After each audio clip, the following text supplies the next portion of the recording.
नमो अरिहन्ताणं नमो सिद्धाणं नमो आयरीयाणं नमो वज्झायाणं नमो लोये सवसाहोणम्।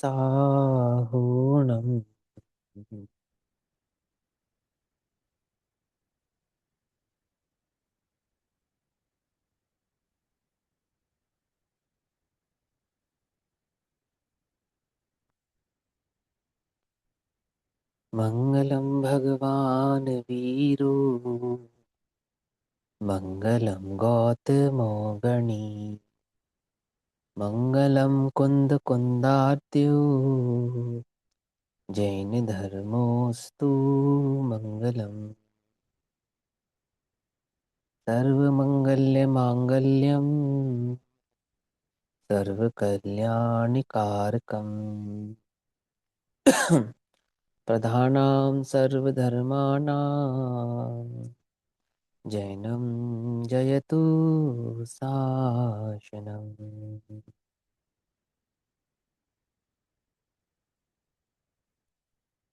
सर्वव्यापीकचिद्रूप स्वरूपाय परात्मने स्वोपलब्धिप्रसिद्धाय ज्ञानानन्दात्मने नमः।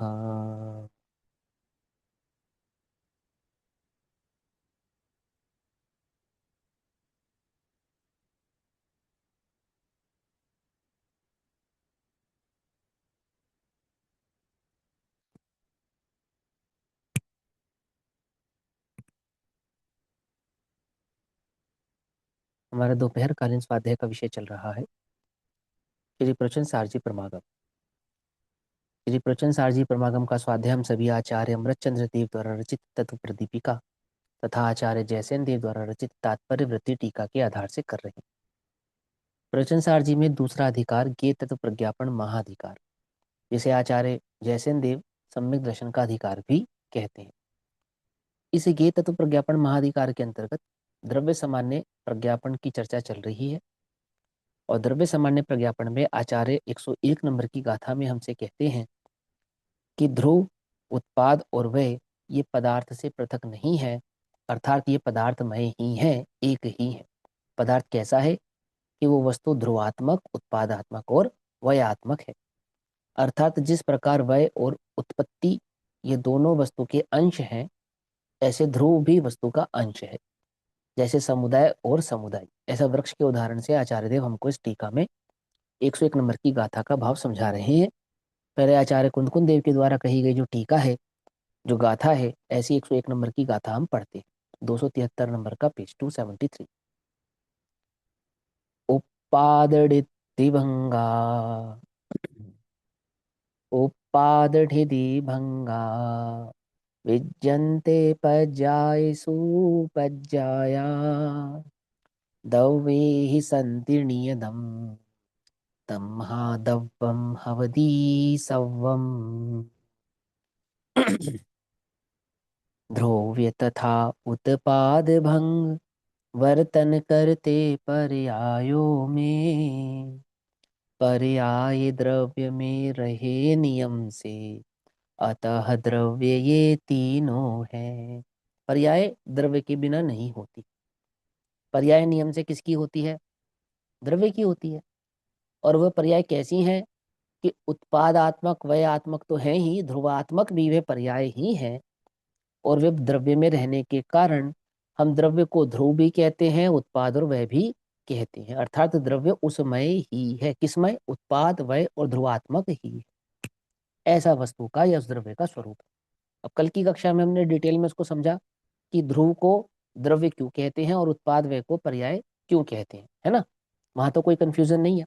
अब इसको आगे चलते हैं कि आचार्य अमरचंद्र देव इस भाव को टीका के माध्यम से कैसे समझाते हैं। आचार्य देव कहते हैं, उत्पाद, वय और ध्रुव्य वास्तव में पर्यायों पर अवलंबित हैं। पर्यायों पर अवलंबित अर्थात पर्याय हैं। पर्यायों का वह भाव जो उत्पादात्मक है वो उत्पाद है, जो वयात्मक है सो वय है, और पर्यायों का ही एक भाव दृष्टि ध्रुवात्मक है, अर्थात वस्तु के जो ध्रुवत्व स्वभाव को समझाए, जो पर्याय ध्रुवत्व स्वभाव को समझाए वो ध्रुव है।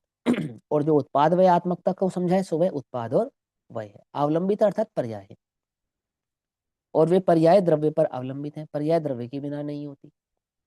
पर्याय कहाँ होती है? सो द्रव्य में होती है। इसलिए पर्यायों के दो नाम, गुण पर्याय और द्रव्य पर्याय। तीसरी कोई पर्याय नहीं है। समझ नहीं बात नहीं समझे? एक गुण पर्याय है और एक द्रव्य पर्याय है।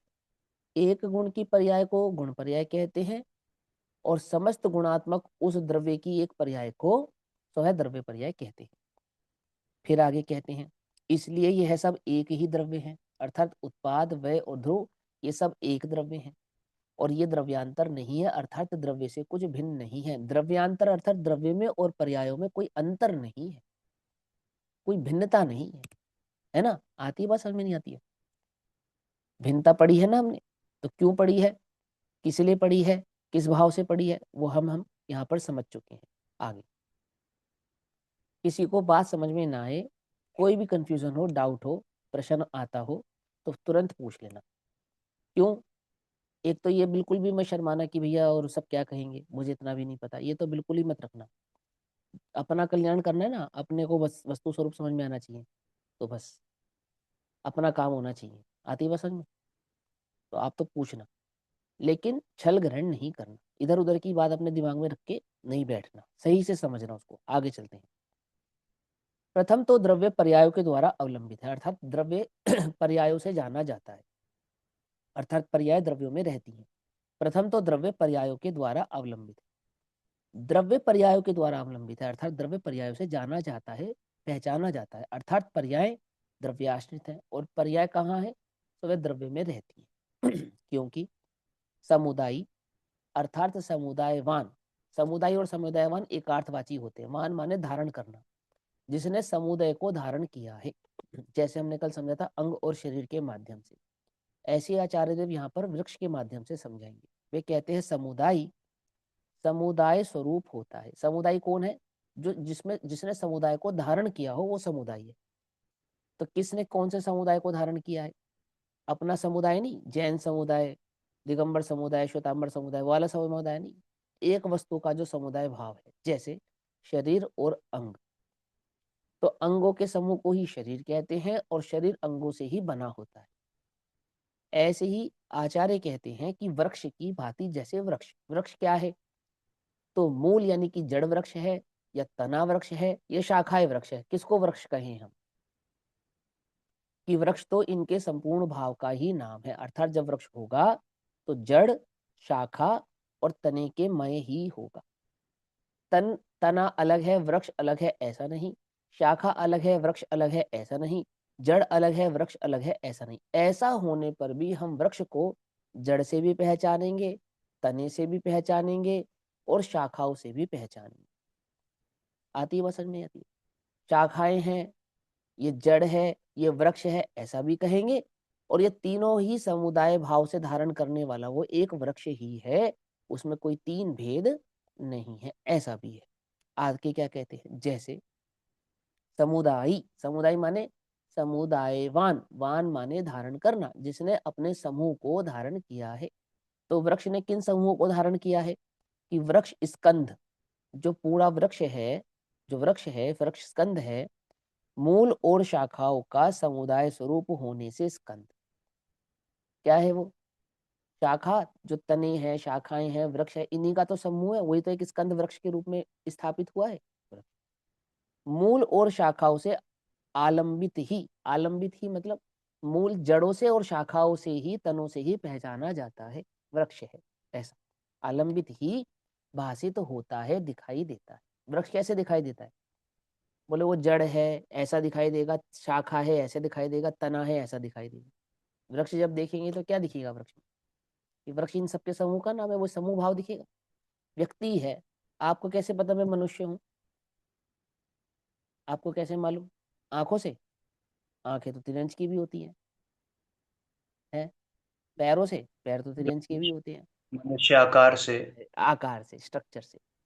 तो स्ट्रक्चर क्या है? क्या है स्ट्रक्चर? हाथ पैरों का समूह ही तो है, और क्या है उससे अलग? क्या है? क्या समझे? हाथ पैरों का समूह ही तो है। है ना। वो जिम्नास्टिक जो करते हैं ना, वो बिल्कुल तोड़ मरोड़ लेते हैं अपने स्ट्रक्चर को एकदम, है ना। तब भी हमें ये भ्रम थोड़ी होता है कि ये मनुष्य है या नहीं है, ऐसा भ्रम तो नहीं होता। जिम्नास्टिक्स होते हैं ना, कमर पीछे ले जाते हैं, ऐसा ऐसा कर लेते हैं, वो सब कर लेते हैं योगा वगैरह करने वाले। तो ऐसा तो अपने को भ्रम नहीं होता ना उनका आकार बदल जाने से कि ये मनुष्य है या कुछ और है। क्योंकि हमने आकार कहाँ देखा है, उनके अंगों पांगों में। पकड़ में आई बात, नहीं पकड़ में? स्ट्रक्चर माने वो सीधे खड़े हैं या सीधे लेटे हैं या सीधे बैठे हैं, वो नहीं। स्ट्रक्चर माने वो जो शरीर है, वो जो आंख है, नाक है, कान है, मुंह है, वो जो स्कंद रूप देह है, वो। ऐसे आचार्य ने कहा कि वो पेड़ है, क्या है? जड़ है, शाखा है, वृक्ष क्या है? कि जड़, शाखा और तने का एक समूह ही है। ऐसा ही वह दिखाई देता है। इसलिए समुदायी अर्थात वह वृक्ष, समुदाय यहाँ पर वृक्ष है। और समुदाय कौन है? जड़, तना और शाखा, इनको समुदाय कहेंगे। अंतर समझ में है? दाई और दाय में क्या अंतर है? जो धारण करने वाला है सो दाई मान, और जिनको धारण किया है सो वह समूह। समुदायी द्रव्य पर्यायों का समुदाय स्वरूप होने से। द्रव्य क्या है? समुदायी द्रव्य पर्यायों का समुदाय स्वरूप होने से। बस यहां तक। कुछ याद आ रहा है?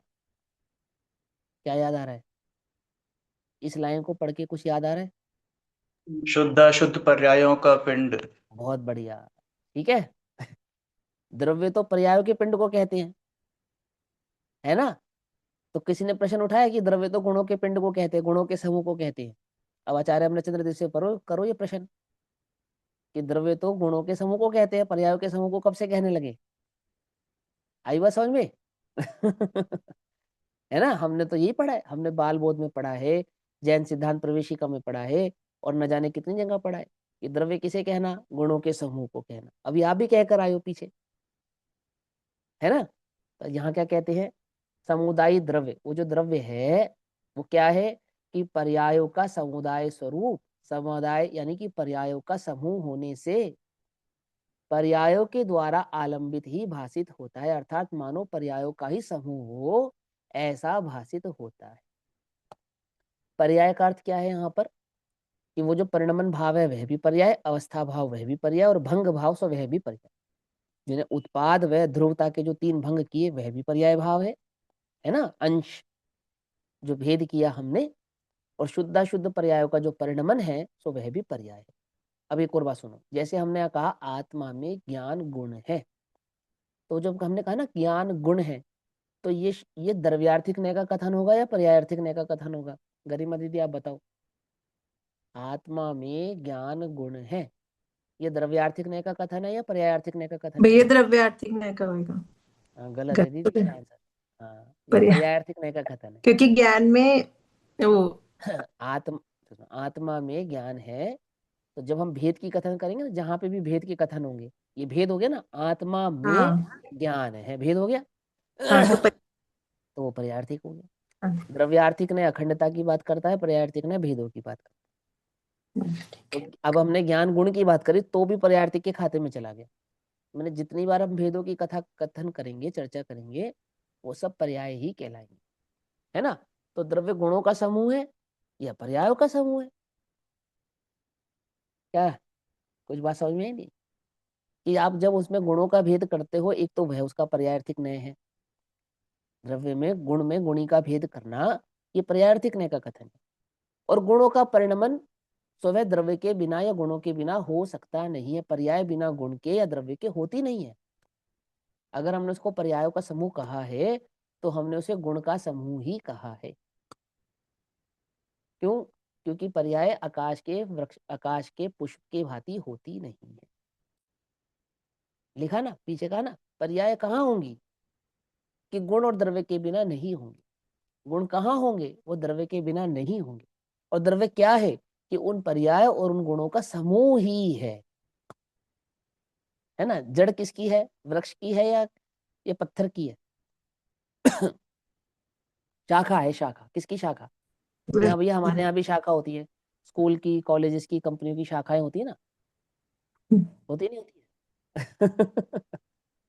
कि ये वो पेड़ की ब्रांचेस जो बात कर रहे हैं, है ना, वो उसका पार्ट है। वो कंपनी का पार्ट है, इसलिए कंपनी की शाखा कहते हैं। जैसे बैंक की शाखा होती है, शाखा प्रबंधक होता है ना। बैंक में मैनेजर कौन होता है? वो शाखा प्रबंधक होता है। बैंक मैनेजर माने बैंक का प्रबंधक नहीं है, वो हाँ, शाखा का होता है। शाखा का प्रबंधक है। आती है वो समझ? ऐसे ही क्या कहा उन्होंने, वृक्ष है तो वृक्ष क्या है? जड़ को वृक्ष कहे, तने को वृक्ष कहे, शाखाओं को वृक्ष कहे, कि वृक्ष तो वास्तव में जड़, तने और शाखाओं का समूह है। ऐसा है, वो वृक्ष है। ऐसे ही समुदायी द्रव्य, जो द्रव्य है वो पर्यायों का समुदाय स्वरूप होने से, पर्यायों का ही समूह होने से, पर्यायों के द्वारा ही अवलंबित ही भाषित होता है। मानो पर्यायों से ही बना हो, पर्याय ही हो, ऐसा जाना जाता है। यहाँ पर्याय किस किस को कह रहे हैं?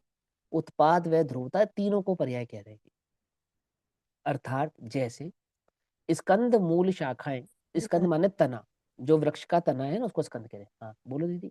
मैं कह रही हूँ, जैसे आपने अभी जो क्वेश्चन पूछा ना मेरे से, आत्मा में पर्याय, आप एक मिनट एक ऐसा क्वेश्चन भी पूछ दो जिसका आंसर द्रव्य आएगा। बाद में पूछूंगा, अभी सुनो यहाँ पे। ठीक है, सुनो। जैसे स्कंद मूल शाखाएं वृक्षाश्रित ही हैं। क्या कहा? जैसे स्कंद है, तना है, तो तना अलग है, वृक्ष अलग है, ऐसा तो नहीं हो सकता। मूल है, जड़ है, जड़ अलग है और वृक्ष अलग है, ऐसा तो नहीं हो सकता, है ना। उसी प्रकार जो शाखाएं हैं वो और वृक्ष अलग है, ऐसा तो नहीं हो सकता। सो ये वृक्षाश्रित ही है, मान वृक्ष ही है, वृक्ष के आश्रय से ही है। ये तीनों का समूह ही वृक्ष है, और वृक्ष का आश्रय से यानी कि जड़ है, तना है और शाखाएं हैं, ये सब वृक्ष ही। वृक्ष से भिन्न पदार्थ नहीं है। ये वृक्ष वृक्ष से कोई भिन्न पदार्थ हो, ऐसा नहीं। ये बात अलग है कि हमने इनको तीन नाम दिए, एक को स्कंध नाम दिया, एक को जड़ नाम दिया मूल, और एक को शाखा नाम दिया, पर ये कोई अलग पदार्थ है ऐसा तो नहीं। कि जड़ अलग से उगती है, तना अलग से उगता है और शाखाएं अलग से उगती हैं और फिर आकर इनको वृक्ष बना दिया जाता है, ऐसा तो नहीं होता ना। कि एक ग्रीन हाउस में जड़ें उगाई जाएंगी, दूसरे ग्रीन हाउस में तना बनेगा, और तीसरे ग्रीन हाउस में शाखाएं बनेंगी, और जब तीनों डेवलप हो जाएंगी तो इनको जोड़ देंगे और वृक्ष बन जाएगा। ऐसा बनता है क्या? वृक्ष का अस्तित्व जड़, तने और शाखाओं के साथ ही है। वही वृक्ष का अस्तित्व है, वही पेड़ का अस्तित्व। जब तुम छोटे थे तो हाथ पैर थे तुम्हारे या नहीं थे? अब बड़े हो गए, अब माँ के पेट में थे तब थे या नहीं थे? कि भैया पहले हफ्ते में नहीं थे, हैं? आजकल तो विज्ञान है ना। अरे पहले हफ्ते में भी थे। वो तुम्हारा वो जो स्कोप है ना, माइक्रोस्कोप का हो या जो भी तुम्हारे वो अल्ट्रासाउंड की मशीन, वो नहीं देख पा रही थी, वो नहीं देख पा रही थी। वो सर्वज्ञ के ज्ञान में दिखते हैं क्या? संघी पंचेंद्रिय कहलाता है वो जीव। कौन? वो पहले वीक का नहीं, अंतर मुहूर्त मात्र का संघी पंचेंद्रिय कहते हैं उसे। संघी माने उसके पास मन भी है, केवली के टेलीस्कोप एक में दिखाई समय में देता हो है वो। जाती है हर वगना पूर्ण। हाँ, है ना। एक समय नहीं, अंतर मुहूर्त कहते हैं उसको। एक समय से अधिक का समय, एक आवली जमा एक समय। चलो, वृक्ष से भिन्न पदार्थ रूप नहीं है। उसी प्रकार पर्याय द्रव्य आश्रित ही है। वे जो भेद करे हैं हमने उत्पाद व और ध्रुव के, वो क्या है? द्रव्य ही है। द्रव्य नहीं है और उत्पाद व ध्रुव हो गया, ऐसा थोड़ी होगा, ऐसा नहीं होगा। द्रव्य ही उत्पत्ति वयात्मक और ध्रुवात्मक अवस्थाओं को प्राप्त होता है। ध्यान रखना, कोई नवीन द्रव्य की उत्पत्ति नहीं होती है, और द्रव्य में भी कोई उत्पत्ति नहीं होती है, परंतु द्रव्य के उत्पत्ति भाव को ही पर्याय, उत्पत्ति भाव पर्याय कहते हैं, है ना। एक मिनट, एक सेकंड रुकना है।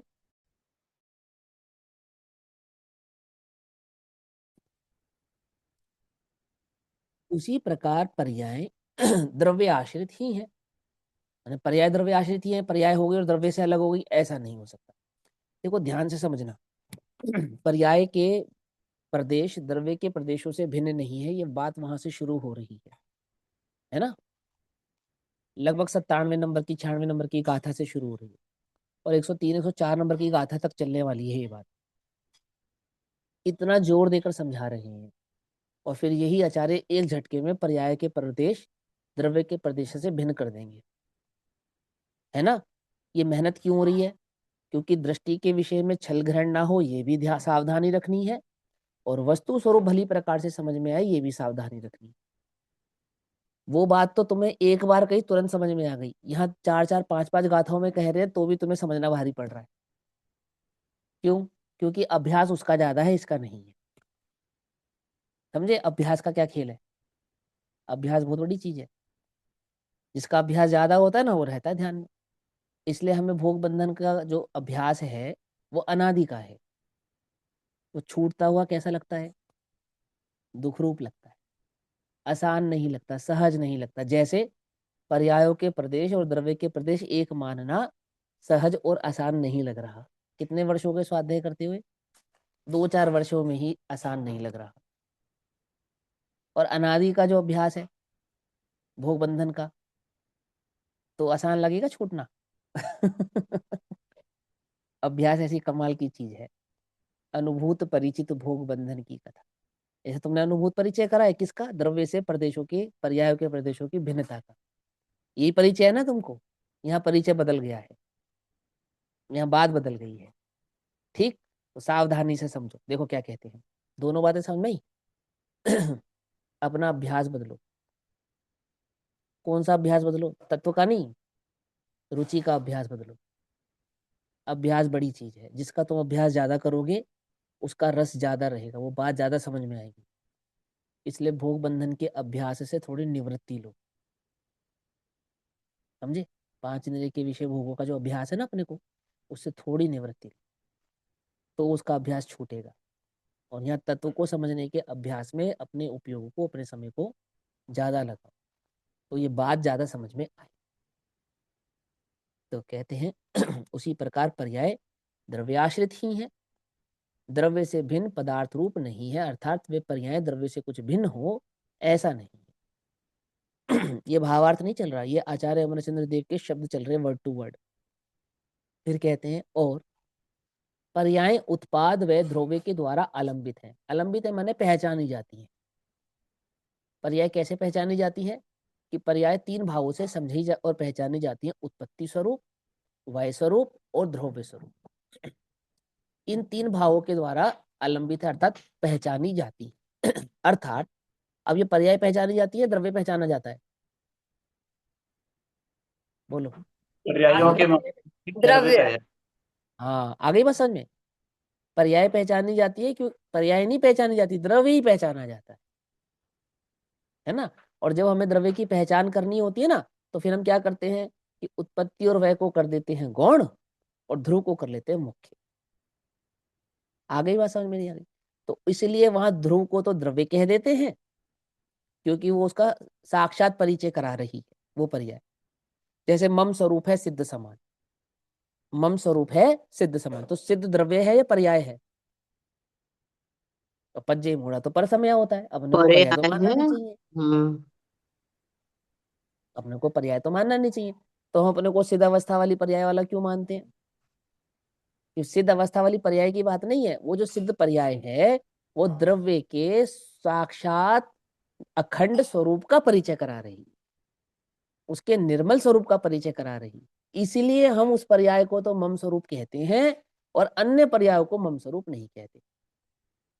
आती है बात समझ में? पर्याय के 3 अवयव, उत्पाद व ध्रुव। ध्रुव नामक पर्याय को तो द्रव्य कहते हैं और उत्पाद और वय नामक पर्याय को द्रव्य नहीं कहते, उन्हें पर्याय कह देते। आ रही है बात समझ में? नहीं समझ में आ रही?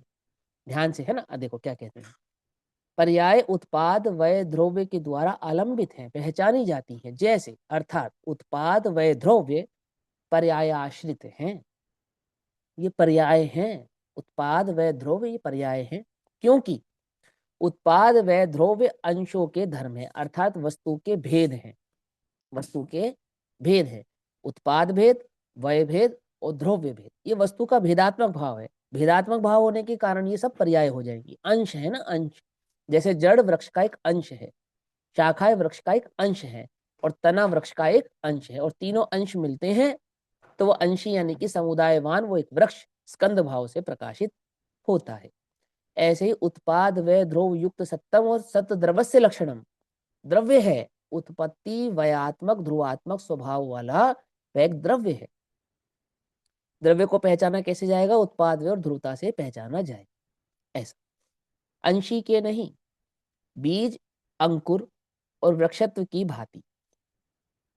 अब क्या कहते हैं, जैसे बीज है तो बीज के बिना अंकुर नहीं उगेगा और अंकुर के बिना वृक्ष नहीं होगा, है ना। अब उसने उन्होंने क्या करा, उदाहरण में थोड़ा सा बदलाव कर दिया। पहले तो वृक्ष को कैसे उदाहरण दिया था उन्होंने कि वृक्ष का उदाहरण जड़ से, कंद से और शाखाओं से दिया था। अब उदाहरण बदल गया, अब वो कहेंगे कि वो जो वृक्ष बना तो कैसे बना, कि पहले बीज था, फिर अंकुरित हुआ और फिर वृक्ष बना। ऐसे ही था ना, पहले मेरी संसार अवस्था थी, फिर मैं ही सम्यक दृष्टि हुआ और फिर मैं ही केवल ज्ञान के वट वृक्ष रूप प्रकट हुआ।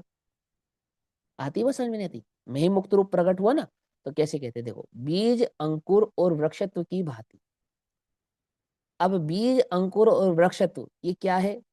ये एक ही द्रव्य की द्रव्य पर्यायों में भाव समझाएंगे, उसके परिणमन को समझाएंगे कि बीज का अभाव होगा तो अंकुरित होगा। अंकुर होने के लिए बीज का अभाव होगा या नहीं होगा? होगा या नहीं होगा? होगा।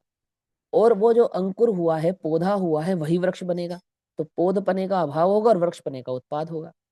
तो किसका उत्पाद हुआ और किसका व्यय हुआ? वृक्ष तो तीनों ही रहा, माने वो बीज भाव से भी वृक्ष था, वो अंकुर भाव से भी वृक्ष था और वो वृक्ष भाव से भी वृक्ष है।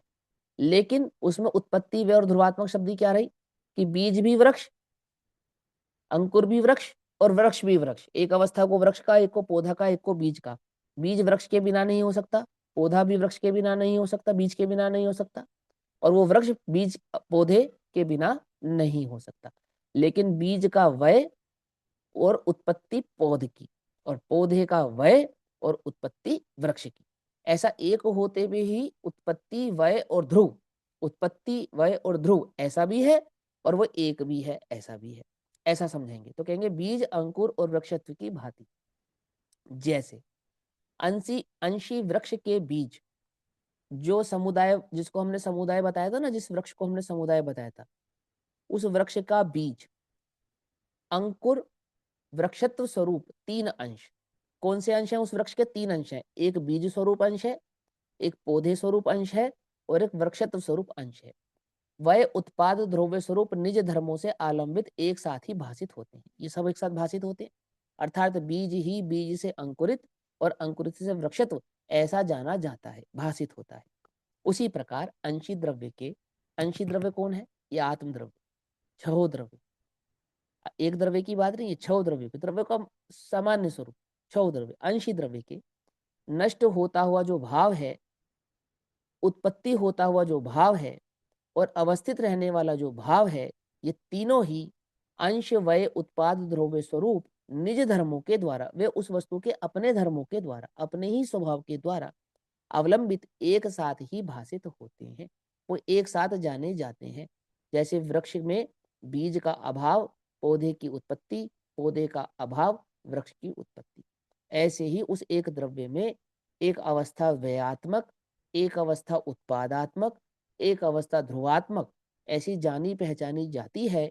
और वो 3 अवस्थाएं उस एक द्रव्य की ही हैं, 3 अलग अलग द्रव्यों की नहीं है, ऐसा हमें समझ में आना चाहिए।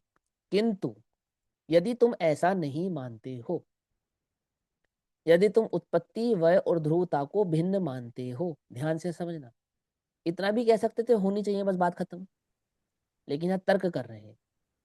किंतु यदि तुमने उत्पत्ति को भिन्न, वयात्मक भाव को भिन्न और ध्रुवात्मक भाव को भिन्न, या यूं समझो, तुम्हारी भाषा में समझाता हूं, सरल भाषा में, कि तुमने उत्पत्ति वय को तो भिन्न माना और ध्रुव स्वभाव को भिन्न माना। यदि तुमने ऐसा माना तो क्या होगा, है ना, कि आप ये कहते हो कि वृक्ष में से वृक्षत्व को अलग कर दिया जाए, शाखा जड़ और तने को अलग कर दिया जाए, है ना। तो तने को अलग कर देंगे तो वृक्ष का अस्तित्व रहेगा या नहीं रहेगा? तो कोई अभाव हो जाएगा। है ना। बोले जड़ का अलग कर देंगे तो वृक्ष का अस्तित्व रहेगा या नहीं रहेगा? और शाखाओं को अलग कर देंगे तो वृक्ष का अस्तित्व रहेगा या नहीं रहेगा? बोले कुछ नहीं है, वृक्ष ही उसी का नाम है। शाखाएं अलग करके क्या कहलाएंगी? शाखाएं अलग कर दोगे तो क्या कहलाएंगी? आम के पेड़ से आपने आम तोड़ा, क्या कहलाएगा? आम कहलाएगा या नहीं कहलाएगा? और पेड़ क्या कहलाएगा? पेड़ भी आम कहलाएगा। सीधी सी बात है, समझे ना। आम के पौधे को क्या कहते हैं? आम है। आम के बीज को क्या कहते हैं? आम है। आम को क्या कहते हैं? आम है। कहाँ अलग कर पाया आप उसको, है ना। अब लोक में जैसे वृक्ष को तोड़ छिन्न भिन्न कर दिया जाता है, द्रव्य को ऐसे छिन्न भिन्न नहीं कर सकते, है ना। लेकिन वो स्वरूप समझा रहे कि यदि तुमने ऐसा नहीं माना, क्या नहीं माना? उत्पत्ति वय और ध्रुव इन तीनों को उस द्रव्य का अंश नहीं माना, इन तीनों में से किसी एक को द्रव्य से भिन्न माना तो क्या होगा? पहली बात, पहला क्वेश्चन, वह स्वरूप के अपेक्षा से वह, दूसरा उत्पाद और तीसरा ध्रुव को अंशी का नाम मानकर अर्थात उस वस्तु का नाम मानकर द्रव्य ही माना जाए तो यदि उनसे भिन्न माना जाए, भिन्न होने पर वो द्रव्य हो जाएंगे, और द्रव्य माना जाए तो सारी गड़बड़ी हो जाएगी, सब गड़बड़ हो जाएगी। बोले क्या गड़बड़ हो जाएगी? जैसे पहले यदि द्रव्य का ही भंग वह माना जाए तो जब वह हुआ तो वह किसका हुआ? वह किसका हुआ? अब ऐसा माना जाए कि वह नाम का एक द्रव्य है, ऐसा मान लिया जाए, ऐसा मान लिया जाए, क्योंकि वह को आपने भिन्न माना ना, और जो भिन्न होगा, जिसके प्रदेश भिन्न होंगे, वो अपने आप में एक द्रव्य हो जाएगा। तो आपने कहा वह हुआ, अब वह नाम का एक द्रव्य है, यदि द्रव्य का ही भंग वह माना जाए तो क्षण भंग से लक्षित समस्त द्रव्यों का एक क्षण में ही वह हो जाने से द्रव्य शून्यता आ जाएगी। देखो सुनो, अब तुम्हें समझ में आ जाए तो मैं कोशिश करता हूँ। अब मुझसे ये मत पूछना कि भैया कहाँ लिखा है ना क्योंकि मैं इसका जवाब नहीं दे पाऊंगा, पर मैं तुमको ये बात बता रहा हूँ इस लाइन के माध्यम से। एक गुण में उत्पाद व्यय होता है, ठीक? तो जब पहले गुण में एक गुण में व्यय हुआ तो वस्तु के अनंत गुणों में उसी समय एक साथ व्यय होता है, ठीक? ऐसे ही छहों द्रव्यों में एक साथ एक ही समय पर व्यय होता है। क्या आई बात समझ में? जिस समय ज्ञान गुण में व्यय होगा उसी समय ज्ञान के धारण करने वाले उस आत्मा के अनंत गुणों में व्यय होगा, और उसी समय अनंत आत्माओं में व्यय होगा, और उसी समय अनंतानंत छहों द्रव्यों में व्यय होगा। कुछ बात समझ में आई या नहीं? क्या समझे? मेरा व्यय का समय भिन्न और दूसरे द्रव्य के व्यय का समय भिन्न ऐसा नहीं है। क्या समझे? आई बात समझे? हाँ मोहित भैया, क्या पूछना बोलो। नहीं, ये तो इसी में गर्भित हो गया ना, जब जब ये बात आई है कि एक ही समय में उत्पाद और व्यय, जब ये दोनों घटित हो रहे हैं, तो ऐसे तो अनंत द्रव्य जितने भी हैं वो सब उसी समय में ही तो वो होंगे, उत्पाद और व्यय। तो मोहित इससे भैया क्या ये कहना चाहता निष्कर्ष हूँ तो नहीं ठीक है, निकलेगा। तो छह द्रव्यों में छह एक द्रव्यों की साथ बात होता, करूं, हाँ अनंत छह द्रव्य द्रव्यों जो, में, हाँ हाँ वो तो एक समय में उत्पाद व्यय हो रहा है, तो उससे हाँ ये निष्कर्ष नहीं निकल। हाँ। देखो कोई ये समझे कि एक जीव द्रव्य में जैसे मैं जीव द्रव्य हूँ, तुम भी जीव द्रव्य हो, तो जो मेरे उत्पाद का काल है हो सकता है वो तुम्हारे व्यय का काल हो, ऐसा हो सकता है, नहीं हो सकता? या जो मेरे व्यय का काल हो वो तुम्हारे उत्पाद का काल हो, ऐसा हो सकता है, नहीं हो सकता है? अब कोई कहे कि भाई एक ही समय में उत्पाद व्यय ध्रुव एक समय में होते ना, तो एक समय में होते का अर्थ क्या? माने छहों द्रव्यों में उत्पत्ति व्यय का काल समान है। माने जब व्यय होंगे तो छहों द्रव्य समस्त भाव एक साथ व्यय भाव को प्राप्त होंगे, उत्पत्ति होगी तो छहों द्रव्यों में एक साथ उत्पत्ति होगी, और ध्रुवता छहों द्रव्यों में एक साथ ध्रुव भाव से बना रहेगा। समझे या नहीं समझे? अनुसयुति क्या है? वस्तु का जो सिस्टम है, छह द्रव्यों का जो सिस्टम है, इस लोकालोक का जो सिस्टम है वो व्यवस्थित है। वो कैसे व्यवस्थित है? वो ऐसे व्यवस्थित है। समझे या नहीं समझे? है ना? उस व्यवस्था को, स्वरूप को समझते। अब वो उन्होंने कहा मान के चलो वह हुआ, और वह नाम का कोई द्रव्य मान लिया जाए कि द्रव्य का वह हुआ, ऐसा मान लिया जाए, तो सारा लोकालोक शून्य हो जाएगा। हो जाएगा नहीं हो जाएगा? क्योंकि वह हो गया, खत्म। हो जाएगा नहीं हो जाएगा? वह हो गया, शून्य हो जाएगा सारा लोक। तो वही बात उन्होंने यहाँ कही, यदि पहले द्रव्य का ही भंग, मानो मानो वह हुआ और द्रव्य का ही वह हो गया, ऐसा माना जाए, तो क्षण भंग में, एक ही भंग में, एक ही समय में होने वाले उस भय से लक्षित समस्त द्रव्यों का, पहचाने जाने वाले वो सभी द्रव्य एक ही क्षण में वह को हो जाने से द्रव्य शून्यता आ जाएगी, है ना? लोकालोक का ही अभाव हो जाएगा, अथवा सत का अच्छेद हो जाएगा। सत माने सत्य नहीं, उत्पाद व ध्रुव युक्त सत्यम सत द्रव्य से लक्षणम। उस द्रव्य का ही सत माने द्रव्य, उस अस्तित्व का ही अभाव हो जाए, एक बात। दूसरी बात, यदि उत्पत्ति मानी जाए, यदि द्रव्य का ही उत्पाद माना जाए, है ना, तो क्या होगा? तो जितनी पर्याय प्रकट होंगी उतने द्रव्य हो जाएंगे। अब जीव, एक जीव द्रव्य और अनंत पर्याय, तो अनंत जीव द्रव्य हो गए। और फिर ऐसे अनंत जीव द्रव्यों में अनंत जीव द्रव्य हो जाएंगे, और ऐसे अनंत पुद्गलों में अनंत पुद्गल हो जाएंगे। और फिर धर्म कितना है? एक, अनंत धर्म हो जाएंगे। आकाश कितना है? एक, अनंत आकाश हो जाएंगे। धर्म के अधर्म कितना है? एक, अनंत अधर्म हो जाएंगे। और उसी प्रकार से लोक आदि में भी, काल आदि में भी अनंत अनंत अनंत अनंतता आती चली जाएगी। और वो कहाँ जाके रुकेगा? उसका तो कोई अंत नहीं। तो आपने जो गिनती की निश्चितता की है, वो निश्चितता भी खत्म हो जाएगी। तो कहते हैं यदि द्रव्य का ही उत्पाद माना जाए, पर्याय का उत्पाद ना माना जाए, तो समय समय पर होने वाले उत्पाद के द्वारा चिन्हित यानी पहचाने जाने वाले वो जो द्रव्य हैं, उन द्रव्यों के प्रत्येक को अनंतता आ जाएगी। प्रत्येक द्रव्य अनंत अनंत अनंत अनंत अनंत भाव से बढ़ता चला जाएगा। अर्थात समय समय पर होने वाला उत्पाद जिसका चिन्ह हो, ऐसा प्रत्येक द्रव्य अनंत द्रव्यत्व को प्राप्त हो जाएगा। ठीक है ना? जितने गुण उतने द्रव्य, और प्रति समय, अथवा असत का उत्पाद हो जाएगा, यानी कि जो नहीं है उसकी उत्पत्ति हो जाएगी। आ रही बस में? द्रव्य में उत्पाद होता है, द्रव्य का उत्पाद नहीं होता। द्रव्य में व्यय होता है, परंतु द्रव्य का व्यय नहीं होता, ऐसा समझा रहे। अब ध्रुवता की बात समझो, क्योंकि ध्रुव भी एक पर्याय है। उत्पाद व्यय उत्पाद व्यय उत्पाद व्यय उत्पाद व्यय की जो कंटिन्यूटी है, उसका नाम ध्रुव है। क्या कहा? उत्पाद व्यय उत्पाद व्यय उत्पाद व्यय उत्पाद व्यय की जो कंटिन्यूटी है, धारा है, धारा प्रवाह है, वो धारा प्रवाहता भी एक प्रकार की पर्याय है। एक ध्रुव तो है जिसको द्रव्य को ध्रुव कहते हैं, वो नहीं। यहाँ ध्रुव पर्याय की बात चल रही है कि पर्याय स्वभाव का नाम ध्रुव है। पर्याय और पर्याय स्वभाव, पर्याय स्वभाव उसको ध्रुवता कहते हैं।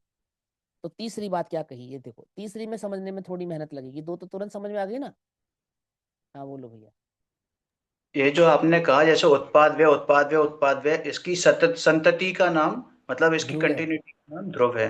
तो हाँ, इसको प्रवाह क्रम को ध्रुव नहीं कहेंगे कि ये प्रवाह क्रम प्रवाह, का नाम? प्रवाह क्रम नहीं, क्रम नहीं। क्रम तो ध्रुवता नहीं कहलाएगी। क्रम आपने शब्द डाला ना, क्रम, तो क्रम को ध्रुवता नहीं कहेंगे, क्रम में तो क्रमता आ गई। हम तो कह रहे उत्पाद व स्वभाव, समझे? एक होता है पर्याय और एक होता है पर्याय स्वभाव। तो जब हम कहेंगे पर्याय, तो पर्याय में होता है क्रम। एक नंबर की पर्याय, दो नंबर की पर्याय, तीन नंबर की पर्याय, चार नंबर की पर्याय, पांच नंबर की पर्याय, ये होगा क्रम। लेकिन उत्पाद व पहले नंबर की पर्याय उत्पाद व, दूसरे नंबर की पर्याय उत्पाद व, तीसरे नंबर की पर्याय उत्पाद व, चौथे नंबर की पर्याय उत्पाद व। तो इसमें उत्पाद व की जो धारा है वो क्रम नहीं है, वो तो एक सतत धारा है। अंतर समझ में आया नहीं आया? प्रवाह क्रम के अंदर क्या अंतर है और पर्याय स्वभाव में क्या अंतर है? आती है समझ में? उसका क्रम नहीं, उसको गिनोगे नहीं, पहले नंबर का उत्पाद है, दूसरे नंबर का उत्पाद है, ऐसे नहीं। पहले नंबर की पर्याय, दूसरे नंबर की पर्याय, तीसरे नंबर की पर्याय, चौथे नंबर की पर्याय। पहले की भी उत्पाद वे, दूसरे की भी उत्पाद वे, तीसरी भी उत्पाद वे, चौथी भी उत्पाद वे, पांचवी भी उत्पाद वे। तो उत्पाद वे की जो कंटिन्यूटी है ना। अब देखो यहाँ क्या कहते हैं, यहाँ लिखा है, देखो पढ़ो ध्यान से। थोड़ा सा मुश्किल लग सकता है बट मुश्किल नहीं है। मैंने तो इसलिए बोला तुम अलर्ट होके पढ़ो, है ना। देखो सुनो पहले, यदि द्रव्य का ही ध्रुव्य माना जाए तो क्या आपत्ति है द्रव्य को ध्रुव मानने में? द्रव्य का ही ध्रुव माना जाए, इसमें भी आपत्ति आपको? हम तो द्रव्य को ध्रुव ही मानते हैं।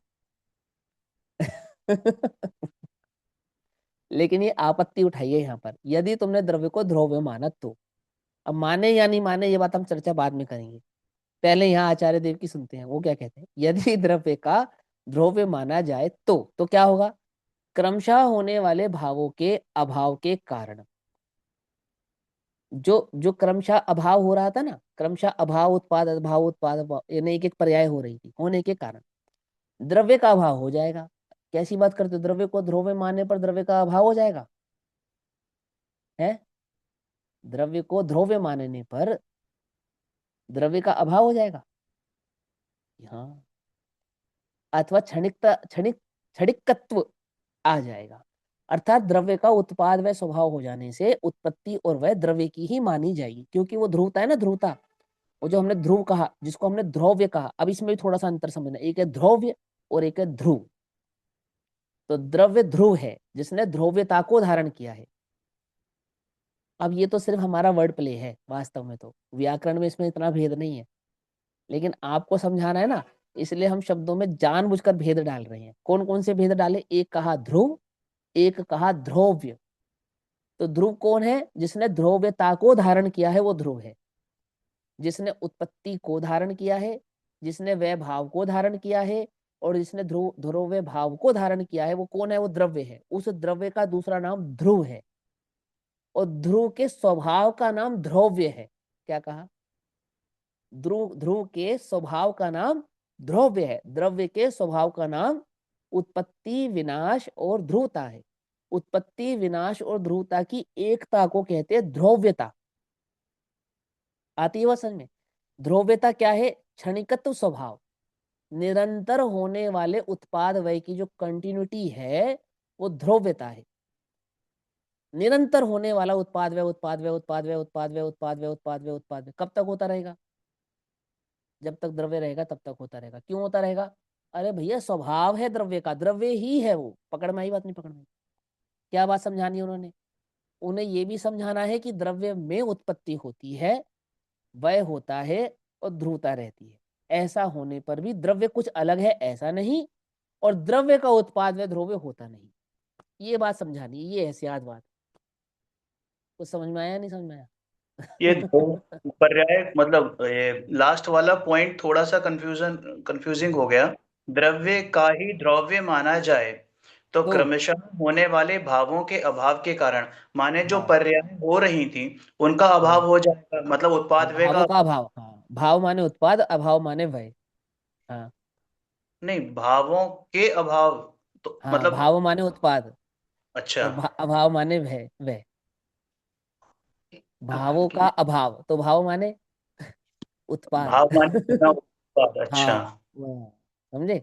और उस तो होने फिर का वह माना जाए तो यहाँ पे निरंतर द्रव्य होने। का अर्थ उत्पाद वे लिया है ना हाँ, यहाँ पे? उत्पाद वे की कंटिन्यूटी। कंटिन्यूटी जो लिया है यहाँ पे। हाँ, वो ध्रुव है। हम्म। पर्याय स्वभाव निरंतर बना रहेगा, उसका अभाव नहीं होगा। पर्याय का अभाव होगा, पर्याय की उत्पत्ति होगी, और पर्याय स्वभाव का ना उत्पाद होगा ना उत्पत्ति होगी, ना वह होगा ना उत्पत्ति होगी। जैसे पर्यायों का उत्पाद वह होता है, ऐसे पर्याय स्वभाव का उत्पाद वह नहीं होता है। क्या कहा? जैसे पर्यायों का उत्पाद और वह होता है ना, उस पर्याय स्वभाव का उत्पाद वह नहीं होता। वो तो ऐसा कैसे बना रहता है? कैसा का कैसा बना रहता है? उत्पाद वह, उत्पाद वह, उत्पाद वह, उत्पाद वह, पर्याय और पर्याय स्वभाव। आ रही है बात समझ में या नहीं समझ में आ रही है? पर्याय और पर्याय स्वभाव। ठीक। तो पर्याय स्वभाव का अभाव नहीं होता, ये उस वस्तु की ध्रुवता है। और स्वभाव वस्तु के स्वरूप को समझाता है। तो क्या स्वरूप समझाया उन्हें वस्तु का? कि वस्तु ध्रुव है, अर्थात अपने स्वभाव से कभी विचलित नहीं हुई, और उत्पाद वय को धारण करने वाली है। द्रव्य का अभाव हो जाएगा, ये तो क्लियर हुआ, लेकिन फिर अथवा क्षणिकत्व आ जाएगा, वो ध्रुव, हाँ तो क्षणिकत्व कैसे आ जाएगा इसमें? हाँ, क्षणिकत्व जैसे हाँ एक, अभाव हो जाएगा या फिर क्षणिकत्व आ जाएगा। क्षणिकत्व आ जाएगा जैसे बौद्धों ने माना कि पर्याय के अभाव में द्रव्य का अभाव माना, तो उन्होंने कहा जो निरंतर वयता को प्राप्त हो रहा है, क्षणिकवाद, वो द्रव्य है। और जो नवीनता को उत्पन्न हो रहा है वो भी द्रव्य। तो कहते हैं कैसे होता है? बोले एक द्रव्य का व्यय होता है और एक द्रव्य का उत्पत्ति होती है। एक द्रव्य का व्यय होता है और एक द्रव्य की उत्पत्ति होती है। तो ऐसा होने से क्या फायदा होता है? कि द्रव्यों की क्वांटिटी भी नहीं बढ़ती, उतनी ही रहती है जितनी तुम मानते हो। और उत्पत्ति व्यय का सिद्धांत भी घटित हो जाता है। पकड़ में ये बात? नहीं पकड़ में? बौद्धों का सिद्धांत क्या कहता है? क्षणिकवाद क्या कहता है? आई बस समझ में? जैन दर्शन ने क्या कहा? व्यय हुआ पर द्रव्य का नहीं हुआ, उत्पत्ति हुई द्रव्य का नहीं हुई। तो उन्होंने दो तर्क दिए। कौन कौन से तर्क दिए? दो। पहला तर्क दिया व्यय होने पर, द्रव्य का व्यय हो जाने पर शून्यता होगी, और उत्पत्ति होने पर द्रव्य में अधिकता हो जाएगी। तो बौद्धों ने क्या कहा? ना तो शून्यता होगी ना अधिकता होगी। बोले क्यों? बोले जैसे ही एक का व्यय होता है ना, वैसे ही दूसरे की उत्पत्ति हो जाती है। तो वो जो जो कंटिन्यूटी बनी रहती है। पकड़ में ही बात? नहीं पकड़ में? नहीं, द्रव्यों की संख्या बढ़ती नहीं है, उतने के उतने रहते हैं, और उत्पत्ति व्यय का सिद्धांत भी घटित हो जाता है। जैन दर्शन कहता है नहीं भैया, ऐसा नहीं होता। द्रव्य तो अनादि निधन है, उसका व्यय नहीं होगा। एक द्रव्य वो अनादि निधन ही रहने वाला है। फिर तो गड़बड़ हो जाएगी। बोले क्यों? अगर हम ऐसा मानेंगे तो क्या गड़बड़ हो जाएगी? बोले करेगा कोई, भरेगा कोई। क्या समझे?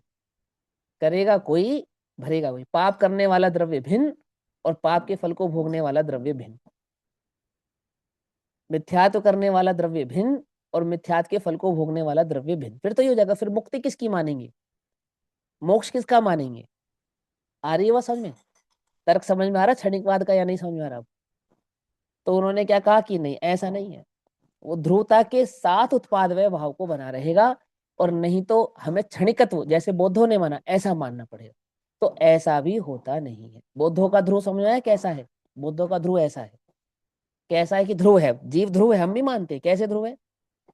तो फिर उन्होंने एक और रास्ता निकाला उन्होंने ये रास्ता निकाला कि जो पहले द्रव्य का अभाव होता है और अन्य द्रव्य का जो उत्पन्न होता है, उत्पत्ति होती है, वो पिछले अभाव रूप द्रव्य का संस्कार लेकर अपने साथ आता है। समझे नहीं समझे? उन्होंने उसको संस्कार कहा और वो संस्कार ही है जो नवीन नवीन नवीन नवीन नवीन नवीन होने वाले द्रव्य को इस संसार में परिभ्रमण आदि आदि आदि ऐसे भाव को मैंने वो ये वाला हिसाब हो गया कि बाप के पाप का फल पुत्र को भुगतना पड़ेगा, है ना? हिंदू मान्यता है ना, बाप के पुण्य कर्म पुत्र को मिलेंगे और पिता के पाप का फल भी पुण्य को पुत्र को मिलेगा, जैसे पिता का कर्जा पुत्र को चुकाना पड़ता है ऐसे। तो उन्होंने उस सिद्धांत की स्थापना के लिए ये बात रखी। आई बात समझ में या नहीं समझ में? ठीक है। और फिर वहीं से सिद्धांत निकला। क्या सिद्धांत निकला? कि पुत्र के रूप में पिता अपने को ही स्थापित करता है, इसलिए मुखाग्नि यानी मुक्ति चाहिए। तो क्या करो कि पुत्र के द्वारा अग्नि दिए बिना पिता को मुक्ति प्राप्त नहीं हो सकती। क्यों? क्योंकि वो संस्कार उसी वही है, संतति वो वही है, उसका ही संस्कार उसमें गया है, वो अपने विनाश के साथ ही उसको उत्पन्न करके गया है। आ रही है बात समझ में? नहीं आ रही? मैंने मैं ही मुझको उत्पन्न करने वाला हूँ, ऐसे ऐसे फिर वो सारे दर्शनों की उत्पत्ति होती चली गई और नवीन नवीन नवीन नवीन दर्शन इस प्रकार से खड़े हो गए। पकड़ में आ रही है? ये सब बातें मान्यता कहाँ से आती है लोग के अंदर? ये उत्पत्ति विनाश की इस सिद्धांत को नहीं समझने से आती, यानी ग्रहित मिथ्यात्व का पोषण होता है ऐसे। अब देखो क्या कहते हैं, नहीं समझ में आया हो तो कोई बात नहीं, और समझ में आ जाए तो बहुत बढ़िया बात है, लेकिन जहां यहाँ जो बात कही है वो समझ में तुम्हें आनी चाहिए, है ना? क्या कहते हैं? इसलिए उत्पाद व द्रव्य के द्वारा। भैया मेरे को एक चीज बिल्कुल समझ में नहीं आई, वो हाँ 6 बोलो। द्रव्यों में उत्पाद में एक समय में, मतलब हाँ, अपना समय रहेगा ना सबका? हाँ, समय तो सबका अपना है, लेकिन वो हाँ, वही वय पूछ का रही थी। समय और उत्पाद का समय समान है, समान। नहीं समझे? जैसे ये सबका छयों का अपना अपना समय है ना? अपना अपना समय तो है लेकिन भिन्न नहीं है। समय तो अपना ही अपना है पर भिन्न नहीं है। केवलियों में उत्पाद व्यय हो रहा है ना इस समय, तो व्यय का जो काल एक ही समय है वैसे तो, लेकिन उत्पत्ति हुई तो उत्पत्ति ऐसे मान के चलो, मैं भिन्न करके समझाता हूँ, एक प्रकार से भिन्नता नहीं है पर आपको समझाने के लिए समझा रहा हूँ। मान के चलो जिस समय व्यय होगा तो समस्त छह द्रव्यों में एक साथ ही व्यय भाव घटित होगा। जब उत्पत्ति होगी तो छह द्रव्यों में एक साथ उत्पत्ति घटित होगी। समझ में ये बात? नहीं समझ में? भिन्न भिन्न टाइम, उनका समय भेद नहीं है।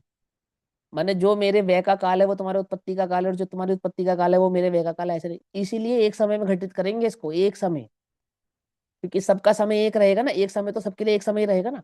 वो एक ही समय उत्पाद व्यय और ध्रुवता का सिद्ध करेंगे अगली गाथा के अंदर। तो उससे ये सिद्धांत निकल कर आएगा कि सभी का उत्पाद व्यय एक साथ होता है, भिन्न भिन्न समय पर नहीं होता है। किसी का क्या आगे समझे? हो रहा है। और ये क्योंकि द्रव्य, प्रत्येक द्रव्य अनादि और अनिधन है, तो हाँ, हर किसी को इसी वजह से सबके लिए एक ही समय, उसी समय एक चल ही, रहा है। हाँ वही समय चल रहा है। अब वो अपेक्षा से तो हम सब भिन्न है। मैं द्रव्य भिन्न हूँ, तुम भिन्न हो, तुम जीव भिन्न द्रव्य हो, मैं भिन्न द्रव्य हूँ, और मेरे स्वद्रव्य क्षेत्र काल भाव भिन्न है, तुम्हारे स्वद्रव्य क्षेत्र काल भाव भिन्न है। ये तो बिल्कुल पक्की बात है। पर उत्पत्ति और विनाश काल हम दोनों का समान है, ना कि तुम हम दोनों का, छह द्रव्यों का समान है। आती है वह समझ में? नहीं समझ में आती है? एक समय का अर्थ क्या होता है, एक समय में होने का अर्थ क्या होता है? हम तो ऐसे ही समझते थे ना कि मेरा उत्पत्ति और विनाश का काल अलग और पुद्गल के उत्पत्ति विनाश का काल अलग। क्यों? हो सकता है? नहीं हो सकता है? होता ही नहीं है, व्यवस्था बिगड़ जाएगी। अलग अलग माने तो क्या गड़बड़ हो सकती है? मैंने ऐसा मान के चलते हैं, फॉर एग्जाम्पल हम दो काल बनाते हैं, एक उत्पत्ति का काल बनाते हैं और एक अभाव, एक विनाश का काल बनाते हैं, ऐसा दो भेद करते हैं। तो मान के चलो ये पहले नंबर पे मेरी तो हुई उत्पत्ति और आकाश का हुआ व्यय। क्या? आकाश तो द्रव्य का तो हुआ व्यय और मेरी हुई अवगाहन उत्पत्ति। तो मेरी अवगाहन नहीं उत्पत्ति का मिलेगी। क्षेत्र, हाँ, अब मेरी उत्पत्ति का क्षेत्र किसे मानेंगे?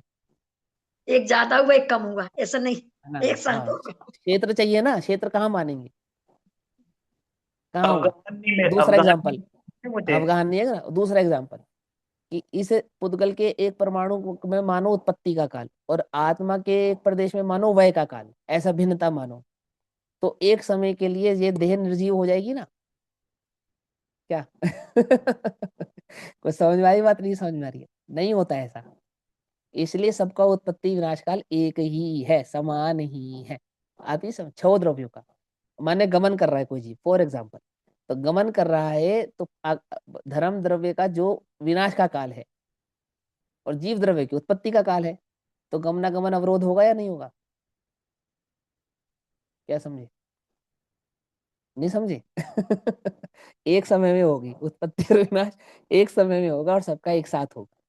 वह सबका वह है और उत्पत्ति सबकी उत्पत्ति आत्मक है, इसलिए उसको एक समय में घटित करते हैं। वो उत्पत्ति पूर्व पर्याय के वयात्मक भाव को एक समय में घटित करके बतलाएगी। और वो ध्रुव का ध्रुव बना रहेगा, छह द्रव्य जो के त्यों बने रहेंगे, आगे पीछे नहीं होगा। उत्पत्ति विनाश भी आगे पीछे नहीं होगा। छह छह द्रव्यों में नहीं होगा, एक द्रव्य के अनंत गुणों में नहीं होगा, किसी एक परिणमन में नहीं होगा। समस्त माने वो जो षटगुणी हानि वृद्धि है सबकी एक जैसी एक साथ। अगुरु लघुतुता तभी तो आएगी, नहीं तो गुरु लघुतुता हो जाएगी, भेद हो जाएगा।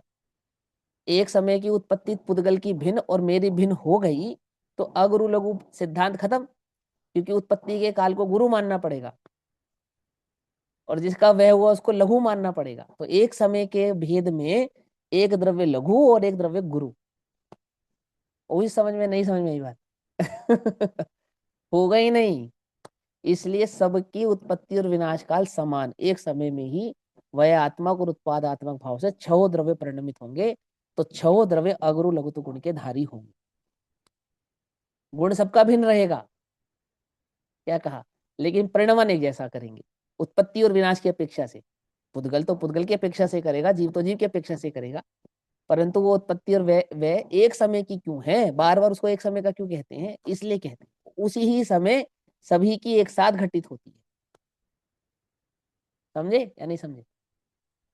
ऐसा अब काल भिन्न है ऐसा भी है, और वो अपेक्षा से सबका परिणमन समान है ऐसा भी है। देखो अब आगे क्या कहते हैं, भावार्थ, है ना, भावार्थ पढ़ लेते हैं। भैया एक बार क्षणिकत्व और बता दीजिए, वो क्लियर नहीं हो रहा। क्षणिकत्व यानी कि अथवा क्षणिकत्व आ जाएगा ना, जैसे बौद्धों ने क्षणिकत्व माना कि द्रव्य का स्वभाव क्षणिक है। बोले कैसा क्षणिक है? कि एक द्रव्य का अभाव होता है और अगले समय में नए द्रव्य की उत्पत्ति होती है, ये उसकी ध्रुवता है ना। तो बोले यदि ध्रुव पर्याय को वस्तु का स्वभाव मान लिया जाए, और ध्रुवता किसको कहते हैं? ध्रुवता कहते हैं उत्पत्ति और विनाश की कंटिन्यूटी को ध्रुवता कहते हैं। पर्याय स्वभाव को ध्रुव्य कहते हैं। तो जब आप कहते हो कि व्यय हुआ और आपने कहा पर्याय का व्यय नहीं हुआ, द्रव्य का व्यय हुआ, और आपने कहा उत्पत्ति हुई, पर्याय की उत्पत्ति नहीं हुई, द्रव्य की उत्पत्ति हुई, और ऐसा ही निरंतर होता रहता है, इसका नाम ध्रुवता है। यदि तुमने ऐसा माना तो फिर क्षणिकत्व आ जाएगा ना, द्रव्य को क्षणिकत्व भाव आ जाएगा, जैसे बौद्धों ने माना। बौद्ध क्षणिक है, द्रव्य क्षणिक है या पर्याय क्षणिक है? क्या द्रव्य क्षणिक नहीं है, पर्याय क्षणिक है? हाँ, पर्याय क्षणिक है, द्रव्य क्षणिक नहीं है। बौद्ध क्या कहते हैं? द्रव्य क्षणिक है, पर्याय जैसी कोई चीज नहीं है, द्रव्य क्षणिक है। तो कैसे द्रव्य क्षणिक है? कि जो जब व्यय होता है तो द्रव्य का ही व्यय होता है, और जब उत्पत्ति होती है तो द्रव्य की उत्पत्ति होती है। तो जो जिसका व्यय हुआ वो द्रव्य भिन्न है, और जिसकी उत्पत्ति हुई वह द्रव्य भिन्न है। तो एक ही समय पर व्यय होते हैं और उत्पन्न होते हैं, व्यय होते हैं और उत्पन्न होते हैं, इसलिए तो संख्या नहीं बढ़ती, क्योंकि जितने उत्पन्न हुए उतने व्यय को प्राप्त हो गए। जैसे हमारे यहाँ 6 महीना 8 समय में 608 जीव मोक्ष जाते हैं, जाते हैं ना, तो निगोद खाली हो जाएगा एक दिन या नहीं हो जाएगा? क्यों नहीं खाली होगा? अपने को तो लगता था खाली हो जाना चाहिए। समझ में, ये बात नहीं समझ में? तो हमने क्या कहा, नहीं ऐसे ही बौद्ध क्या कहते हैं कि द्रव्यों की संख्या कैसे बढ़ेगी? बढ़ ही नहीं सकती। जितने व्यय होते हैं उतने उत्पन्न हो जाते हैं, और जितने उत्पन्न होते हैं उतने व्यय हो जाते हैं। तो जैनियों ने कहा कि भाई अगर ऐसा है तो करे कोई और भरे कोई। एक समय पहले जो द्रव्य था कर्ता तो हो गया वो, और अगले समय का द्रव्य हो गया भोक्ता। ये तो सिद्धांत ही गड़बड़ हो गई, आगे नहीं आ गई। कर्ता को कोई और हो जाएगा, भोक्ता कोई और हो जाएगा, तो कर्ता भोक्ता में भिन्नता आ जाएगी। तो हम ये कहते हैं कि द्रव्य में ध्रुवता का पर्याय स्वभाव है, परंतु द्रव्य उस ध्रुवता के कारण उत्पत्ति और विनाश को प्राप्त होता नहीं है। बस इतनी सी बात समझा। देखो भावार्थ, बीज अंकुर और वृक्षत्व यह वृक्ष के अंश है। बीज वृक्ष का अंश है, अंकुर वृक्ष का अंश है, और वृक्षत्व वह वृक्ष का अंश है। अब तीनों मिला तो वो एक बीज ही अंकुर वृक्ष ही है, बीज भी वृक्ष ही है। ऐसा बीज का नाश, अंकुर का उत्पाद और वृक्ष का ध्रुव्य तीनों एक ही साथ होते हैं, है ना। मैंने बीज वृक्ष बनेगा, पौधा भी वृक्ष ही बनेगा। बीज का अस्तित्व वृक्ष, वृक्ष का अस्तित्व बीज, पौधे का अस्तित्व वृक्ष, वृक्ष का अस्तित्व पौधा। ऐसा इस प्रकार नाश बीज पर आश्रित है। बीज का नाश और पौधे की उत्पत्ति, तो नाश हुआ बीज का और उत्पत्ति हुई पौधे की, और बीज भी वृक्ष था और पौधा भी वृक्ष है। तो नाश हुआ बीज का, नाश बीज पे आश्रित हुआ, उत्पाद अंकुर पे आश्रित हुआ, और जो ध्रुवता है वो वृक्ष पर आश्रित रही। ऐसा नाश, उत्पाद और ध्रुव्य बीज, अंकुर और वृक्षत्व से भिन्न पदार्थ रूप नहीं है, तथा बीज, अंकुर और वृक्षत्व भी वृक्ष से भिन्न पदार्थ रूप नहीं है। इसलिए यह सब एक वृक्ष ही है।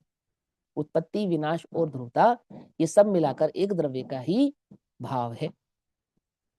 इस प्रकार नष्ट होता हुआ जो भाव है, उत्पन्न होता हुआ जो भाव है, और ध्रुव्य भाव जो बना रहता है, वे सब द्रव्य के ही अंश हैं। द्रव्य का ही एक द्रव्यांश है।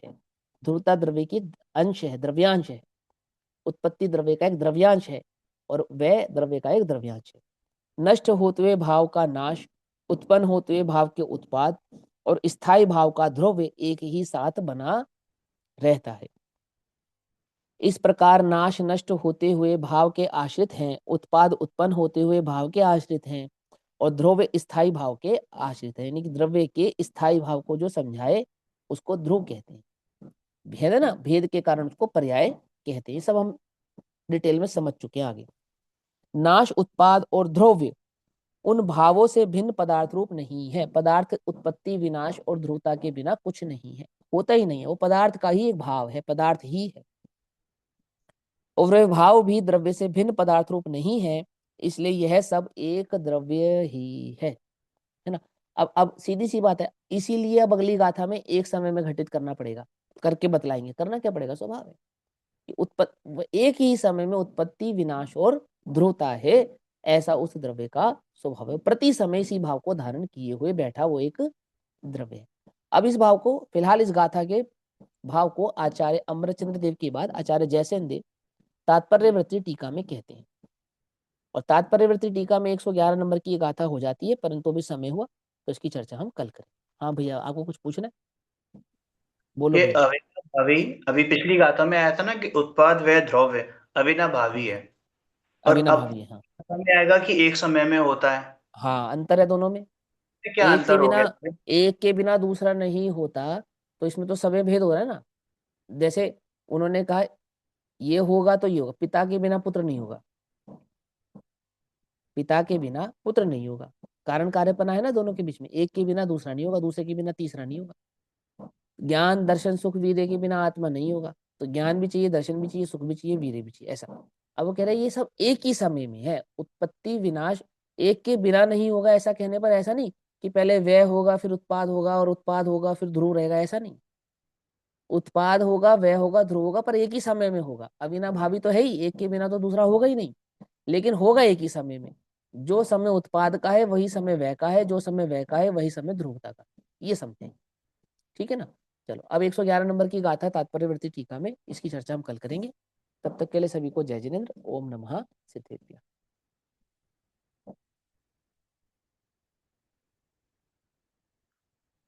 निज निधि निज में बताई, यह अनंत उपकार है, उसके लिए जिनवाणी माँ को वंदना शतबार।